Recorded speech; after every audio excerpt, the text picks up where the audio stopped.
Hello guys, welcome to Everyday Learning with Divya. In this video, we will be talking about computer fundamentals.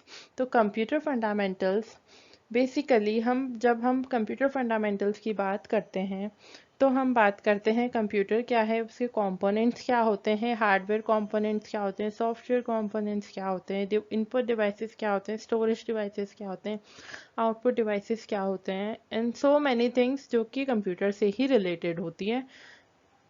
तो आज हम start करते हैं सबसे पहले कि कंप्यूटर क्या होता है। तो बेसिकली जो कंप्यूटर होता है वो एक इलेक्ट्रॉनिक डिवाइस होता है जो कि data could be anything, data को एक मीनिंगफुल इंफॉर्मेशन में कन्वर्ट करता है जिससे कि आप उसे समझ सको और उसे एक रीडेबल फॉर्मेट में कन्वर्ट कर सको।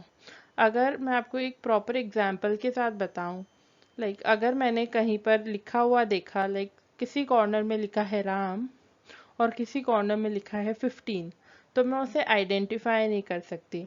बट वही अगर किसी टेबुलर फॉर्मेट में लिखा हो राम और उसके आगे एज वाले कॉलम में लिखा हो 15, तो अब मैं इसे आराम से आइडेंटिफाई कर पाऊंगी कि राम जो है उसकी एज 15 है।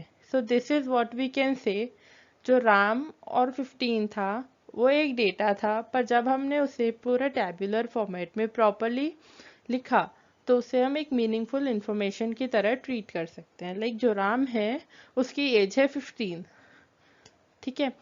और इसी तरह कंप्यूटर जो होता है वो यूजर से इनपुट लेता है थ्रू द इनपुट डिवाइसेस, उसे प्रोसेस करता है सीपीयू में और एक आउटपुट प्रोड्यूस करता है जो कि हमें डिस्प्ले होता है या इधर मॉनिटर पे, या फिर हम अगर वो साउंड इनपुट है, ऑडियो आउटपुट है सॉरी, तो आप उसे स्पीकर्स के थ्रू भी सुन सकते हैं।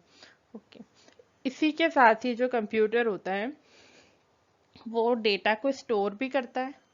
हम हमारा डेटा स्टोर कर सकते हैं, इंफॉर्मेशन स्टोर कर सकते हैं और उन्हें ज़रूरत पड़ने पे रिट्रीव भी कर सकते हैं।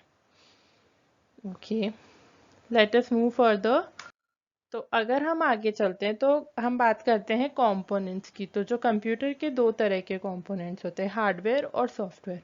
अगर हम बात करें हार्डवेयर की, तो हार्डवेयर कंपोनेंट्स फिजिकल कंपोनेंट्स होते हैं जिन्हें हम टच कर सकते हैं, जैसे कि सिस्टम यूनिट मतलब CPU, mouse, keyboard, monitor etcetera. जो भी पार्ट्स आप आंखों से देख भी सकते हो और उन्हें टच भी कर सकते हो, वो कंपोनेंट्स होते हैं हार्डवेयर। और अगर हम बात करें सॉफ्टवेयर कंपोनेंट्स की, तो software components are like your applications. जो एप्लीकेशंस हमारे सिस्टम में हैं, जैसे कि हमारे पास माइक्रोसॉफ्ट ऑफिस है, पेंट है, नोटपैड है, वर्ड पैड है, ये सारे के सारे एप्लीकेशंस हैं। ये सब सॉफ्टवेयर्स हैं, ये कुछ इंस्ट्रक्शंस हैं जो सिस्टम को ऑलरेडी गिवन है, आप इन्हें टच नहीं कर सकते हो, फील नहीं कर सकते हो। इन पर हम डेडिकेटेड वीडियो बनाएंगे ताकि आप और अच्छे से इन्हें जान सकें। अगर हम बात करते हैं types of computer on the basis of size, तो हमारे पास साइज के बेसिस पे दो तरह से कंप्यूटर्स हैं, mini and main frame computers और पर्सनल कंप्यूटर्स। जो mini and main frame computers होते हैं ये बहुत ही पावरफुल और बहुत ही बड़े मतलब इनकी साइज इतनी बड़ी नहीं होती, बट स्टिल इनकी जो स्टोरेज कैपेसिटी होती है, इनका जो सर्वर्स, इनको बेसिकली हम सर्वर्स की तरह यूज़ करते हैं। तो इनके पास जो कैपेसिटी होती है ना रैम वगैरह की, ये सब हम आगे डिटेल में पढ़ेंगे, बहुत अच्छी होती है, काफ़ी अच्छी कैपेसिटी होती है इनके पास, बहुत पावरफुल प्रोसेसर्स होते हैं और ये काफ़ी एक्सपेंसिव होते हैं। इनका यूज़ जनरली लार्ज ऑर्गेनाइजेशंस में होता है, बैंक्स में होता है और बड़ी बड़ी ऑर्गेनाइजेशंस में ही होता है। और दूसरी तरफ हम बात करते हैं पर्सनल कंप्यूटर्स की, तो ये काफ़ी चीप होते हैं, जो हम घर में यूज़ करते हैं, हमारा लैपटॉप और जो भी हम पर्सनल कंप्यूटर यूज़ करते हैं वो पर्सनल कंप्यूटर होता है। और ये बहुत सारे, ये पॉसिबल है कि बड़ी कंपनी से कनेक्टेड हो एक डिवाइस की तरह, पर स्टिल इनके पास इतनी अच्छी प्रोसेसर्स नहीं होते हैं जितने अच्छे प्रोसेसर्स मिनी और मेन फ्रेम कंप्यूटर्स के पास होते हैं।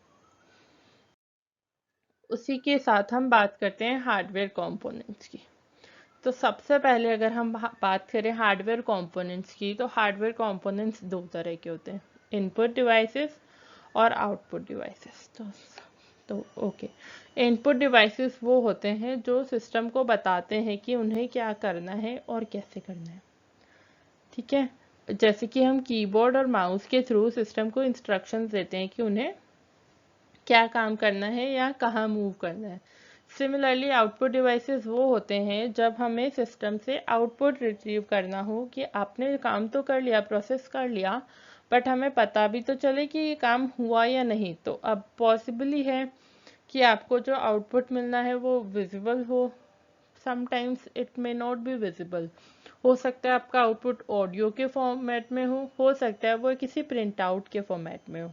तो दिस कुड बी एनीथिंग। इसके बारे में भी हम डिटेल में आगे पढ़ते हैं।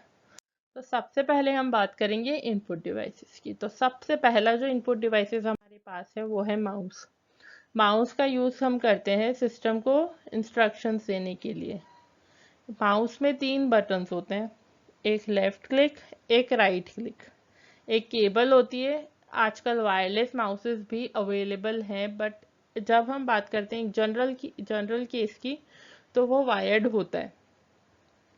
ठीक है, तो इसके नीचे एक लेजर लाइक स्ट्रक्चर लगा होता है, लेजर लाइट की तरह वी कैन से। तो जैसे ही आप उस माउस को मूव करोगे, वो डिटेक्ट करेगा कि आपने कौन सी डायरेक्शन में मूव किया, और सिमिलरली आपका जो सिस्टम पे जो कर्सर होगा वो भी उसी डायरेक्शन में मूव करेगा। और अगर आप चाहते हो कि हम इस पर पूरी डिटेल्ड वीडियो बनाएं कि how does a mouse work, कि माउस में कौन से कंपोनेंट्स होते हैं, किस किस तरह के कंपोनेंट्स होते हैं, तो please let me no, I will make a dedicated video for you कि कौन से मैकेनिकल माउस क्या होते हैं, ऑप्टो मैकेनिकल माउसेस क्या होते हैं। हम इन पर डिटेल में भी वीडियो बना सकते हैं। If you need them you can comment in the video down below.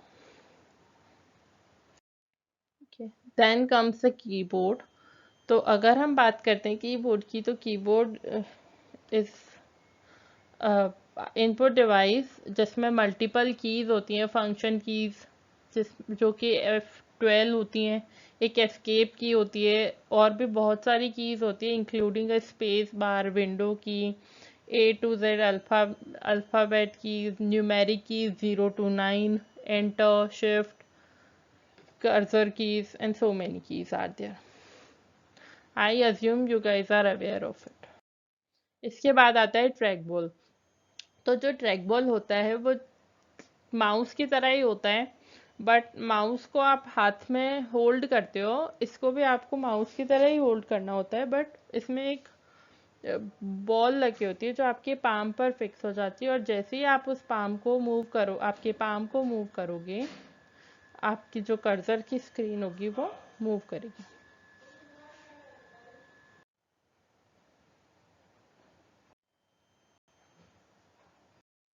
Next फिर स्कैनर्स। तो स्कैनर्स का यूज़ हम तब करते हैं जब हमें कोई वीडियो या सॉरी जब कोई फ़ोटो स्कैन करनी हो या कोई डॉक्यूमेंट स्कैन करना हो। आप सबने फ़ोटोकॉपी मशीन तो देखी होगी, उसमें जो ऊपर मिरर जैसा या ग्लास जो होता है वो स्कैनिंग के लिए हम यूज़ करते हैं। उसी के बाद वो प्रिंट आउट प्रोसेस होके आप एक आउटपुट देखते हो फ़ोटोकॉपी के लिए।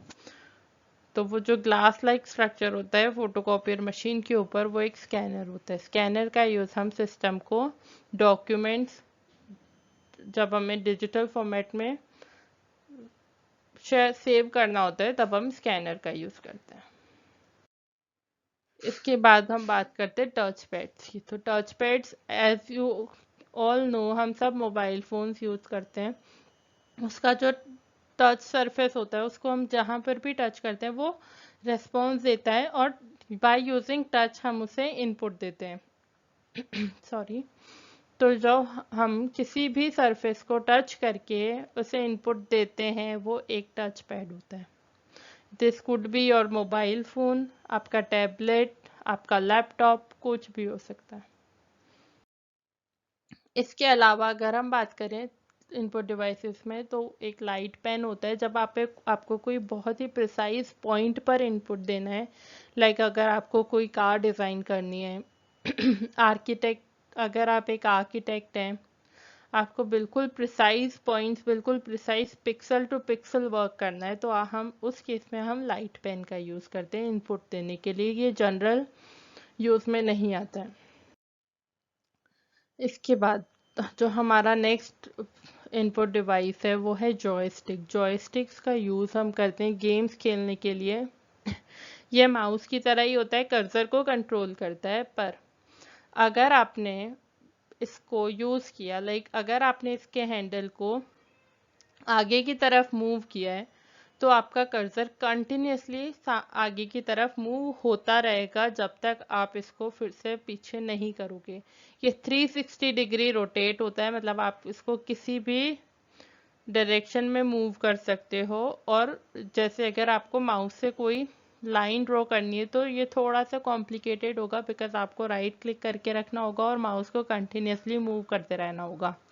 बट इंस्टेड अगर आप जॉयस्टिक का यूज़ करते हो तो आपको क्या करना है, सिर्फ उस जॉयस्टिक को आगे की तरफ, आगे सामने वाली डायरेक्शन में, जिस भी डायरेक्शन में आपको ड्रॉ करनी है लाइन, उस डायरेक्शन में मूव करना और ये कंटिन्यूसली उस लाइन को ड्रॉ करती रहेगी।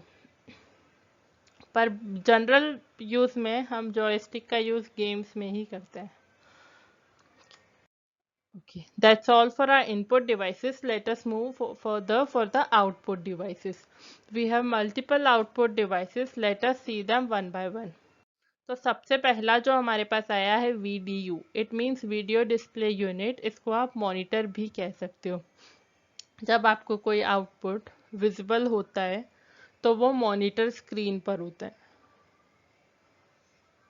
ओके, तो जो मॉनिटर की जो स्क्रीन होती है उस पर आप किसी भी तरह का आउटपुट देख सकते हो, लाइक वो वीडियो हो, फोटो हो, कोई डेटा हो, कोई इंफॉर्मेशन हो, या कोई कैलकुलेशन अगर आपने परफॉर्म किए तो आप उस मॉनिटर स्क्रीन पर देख सकते हो। उसी को हम वीडियो डिस्प्ले यूनिट या वीडीयू भी कहते हैं। इसके बाद आते हैं प्रिंटर्स। तो प्रिंटर्स का यूज़ होता है प्रिंटिंग के लिए। आई एज्यूम आप सबने ये देखी होगी। प्रिंटर्स का यूज़ प्रिंट आउट्स निकालने के लिए होता है। फोटोकॉपियर मशीन में भी स्कैनर और प्रिंटर दोनों होते हैं, तो जो रिजल्ट हमारा होता है वो प्रिंटर के थ्रू ही प्रिंट होता है। और यहाँ हमारे पास डिफरेंट डिफरेंट टाइप्स के प्रिंटर होते हैं, Daisy wheel, dot matrix, impact, non impact. अगर आप चाहते हैं कि मैं इस पर एक डेडिकेटेड वीडियो बनाऊं तो please let me know in the comment section below. Then we have plotters. तो कुछ प्रिंट आउट्स ऐसे होते हैं जिन्हें हम प्रिंटर्स की हेल्प से प्रिंट नहीं कर सकते हैं। लाइक जब हमें फ्लैक्स, बैनर्स या बहुत ही लार्ज प्रिंटिंग के लिए लार्ज लार्ज ऑब्जेक्ट्स पर प्रिंट करना है जो कि साइज में बहुत बड़े होते हैं, उस केस में हम प्रिंटर का यूज़ नहीं कर सकते। उस केस में हम प्लॉटर्स यूज़ करते हैं। तो प्लॉटर्स का यूज़ बड़े बड़े डिज़ाइंस को, बड़े बड़े मैप्स को प्रिंट करने के लिए होता है। इसके बाद नेक्स्ट हमारा जो आउटपुट डिवाइस है वो है स्पीकर। तो स्पीकर का यूज़ हम ऑडियो आउटपुट के लिए करते हैं। लाइक अगर हम कोई वीडियो देख रहे हैं तो साउंड हम स्पीकर्स के थ्रू ही सुन सकते हैं। इवन अगर आप कोई म्यूज़िक सुनना चाहते हो तो वो भी स्पीकर्स के थ्रू आप सुन सकते हो। Okay, that's all for our output devices and also for our video. Thank you so much. Thanks for watching. Please do not forget to like, share and subscribe. Thank you.